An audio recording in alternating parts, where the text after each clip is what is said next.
amigos, aquí nuevamente con ustedes y nuestra invitada, la doctora Yesenia Justiniano, quien trabaja en el Hospital de la Concepción en San Germán. Doctora, ¿cuál es el efecto de esta terapia en el paciente que nos ocupa, en el paciente diabético? O sea, ¿qué cosas usted le ve de beneficio? Pues mira, te lo voy a poner bien simple. A mí me gusta ordenar las cosas por orden de suceso. A mí me llega un paciente con una úlcera neuropática, una úlcera diabética o una úlcera arterial. Es un paciente que no está recibiendo oxígeno en el área, ¿verdad? Porque no hay buena circulación en esa área. Por lo general estas úlceras están infectadas. ¿Y por qué están infectadas? Porque no hay buena circulación. Entonces llega su médico y le da antibiótico. Pero ¿cómo llega el antibiótico al área? A través de la circulación. Entonces estamos haciendo lo mismo que nada, porque no está llegando el antibiótico donde yo lo necesito. Entonces, ¿cómo es que entra la terapia de oxigenación hiperbárica? Aquí es bien simple. Los antibióticos, mis amores, necesitan de oxígeno para funcionar. Son dependientes de oxígeno la mayoría de ellos.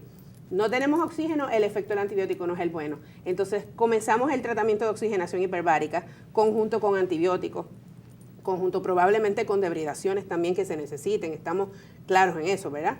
Entonces, llevamos el paciente al tratamiento, estimulamos la formación de vasos sanguíneos nuevos en este paciente. Por ende, los antibióticos van a comenzar a hacer su efecto como lo deseamos y como lo esperamos.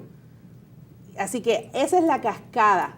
Una vez el antibiótico comienza a hacer efecto, una vez este oxígeno llega a la zona donde está deficiente de oxígeno, una vez se comienzan a formar vasos sanguíneos nuevos, comienzan a migrar, comienzan a moverse, todas estas células que se ven envueltas en el proceso de cicatrización y comienza a cerrar la úlcera, comienza a contraerse, comienza a hacerse más pequeña, se comienza a formar tejido de granulación o como yo le digo a los pacientes, para que me entiendan, comienzan a echar carne en ese hueso, en ese hueco que tienen.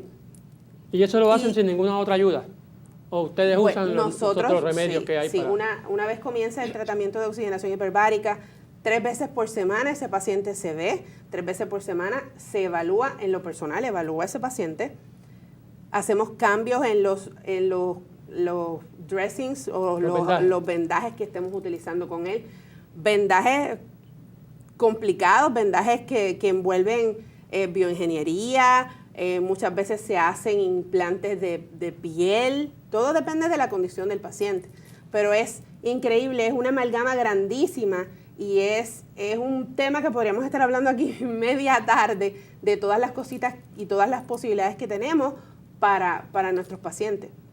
O sea que este tipo de esto sería una terapia de ayuda al paciente que tiene la úlcera isquémica y la úlcera neuropática. Exactamente. No es que se va a tratar solamente con oxígeno hiperbárico, sino que también requiere del debridamiento, del tratamiento con antibióticos. Claro, todos sabemos esto es holístico, esto necesita que se coja de todos los lados. Todos sabemos que el oxígeno es el que va a hacer que esas células crezcan, por ejemplo. Por eso es que se han inventado algunos tratamientos que conllevan el empleo de ciertos tejidos de granulación para agilizar el trabajo de las células y poder cerrar la herida. O sea que el oxígeno hiperbárico aquí sería un plus. Un plus. Un plus. Pero sin ese plus, yo creo, en mi opinión personal, no lograremos el objetivo de curar o sanar al paciente antes de que pierda la extremidad. Exactamente. Que es lo importante. Y lo importante de estar yo aquí el día de hoy es concientizar a todos estos pacientes que padecen de una condición tan complicadita como suele ser la diabetes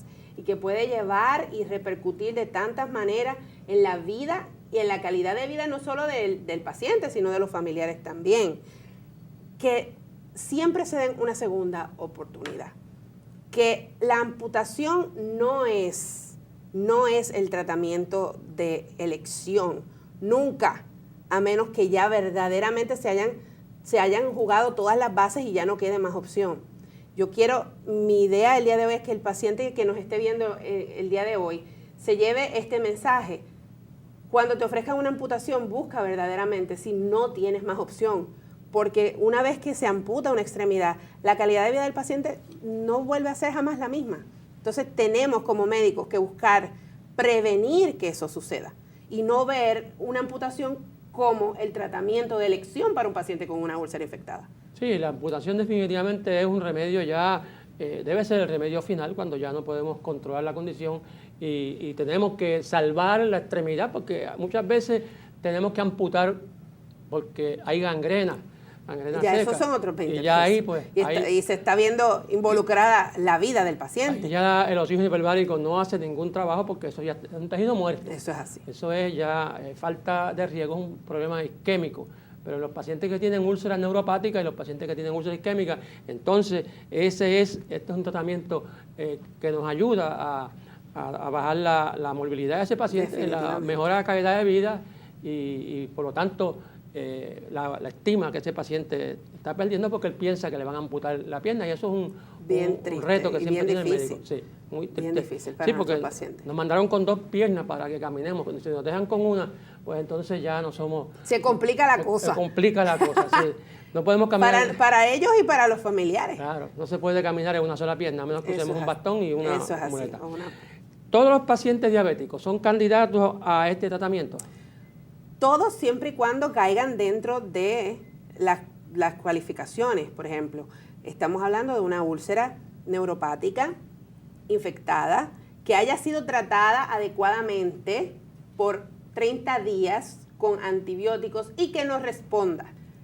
Pero imagino que también si nos basamos en lo que yo hablé hace un ratito, estamos hablando que probablemente la mayoría de los pacientes caiga dentro de ese cuadro, porque un paciente con insuficiencia arterial y con deficiencia de circulación a nivel de la lesión no va a respondernos al antibiótico. ¿Estamos de acuerdo o no? Estamos de acuerdo que no va a responder. Pues entonces la mayoría de los pacientes con úlceras neuropáticas van a caer dentro de ese marco de pacientes que no responden al tratamiento adecuado porque es que el cuerpo no tiene con qué responder. ¿Ok? Pero sí, tienes que encajar dentro de esa o tener oclusión, evidencia de oclusión, de que estés tapada tus arterias de las piernas, o que hayas sido tratado adecuadamente por 30 días con antibióticos y que no respondas. El no respuesta es que no cierre esa úlcera por lo menos un 25% durante esos 30 días. Sí, pero lo que ocurre es que a veces los pacientes, pues uno le ordena un tratamiento para la úlcera y el paciente o no lo sigue o no puede seguirlo por la razón que sea, por los obstáculos que le impone el sistema.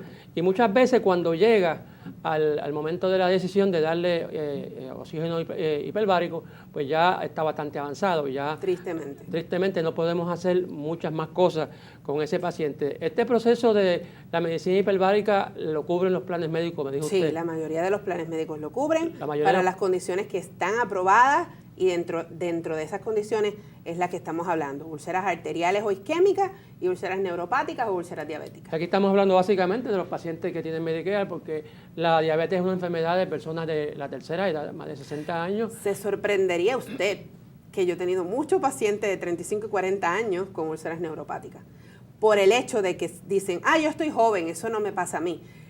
No se cuidan como deben cuidarse y muchas veces son los más complicados y los que más amputaciones reciben.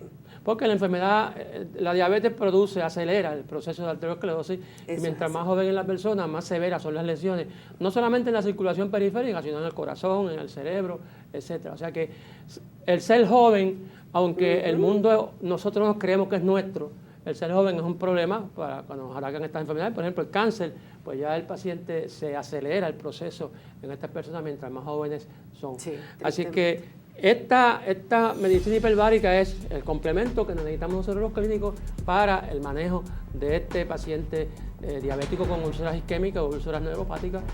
Tenemos que actuar a tiempo para que no se nos complique más la vida. En la próxima edición de Alerta Diabetes, pacientes diabéticos, hasta un 50% de ellos no desarrollan dolor de pecho. ¿Por qué? Porque tienen los nervios dañados, lo que hemos descrito como la neuropatía diabética, y este paciente a veces se presenta que nunca tuvo dolor de pecho. De hecho, a muchos de ellos un infarto silente, han tenido un infarto y nunca se han dado cuenta.